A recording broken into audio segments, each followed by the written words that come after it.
Welcome to Chillin' 101. We hope this video helps. You begin by preparing the phone and confirming prerequisites. This speeds every step. First, make sure battery is above 20% and you're on a stable network. You need the Google account credentials tied to the device because you'll use account verification later. Once done, backup photos and contacts to Google Drive or export to a PC so nothing is lost. Now power on the phone, unlock temporarily if possible, and move to System Settings to start the removal process. You go straight to Settings and locate Security or Lock Screen options. That's where the PIN lives. Once there, tap Screen Lock and authenticate using your current PIN to reveal alternatives. Choose None or swipe to remove the PIN and follow on-screen confirmations. This updates device lock behavior immediately. Make sure to recheck encryption prompts.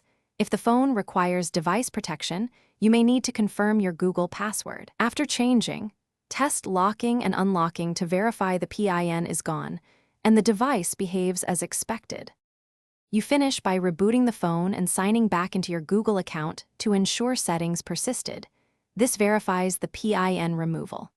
If settings is inaccessible, consider recovery mode factory reset as a last resort, but remember this erases data. Only proceed after backing up. If the device remains locked by factory reset protection or asks for previous account info, that's an FRP issue. Make sure you have the original credentials or contact the manufacturer.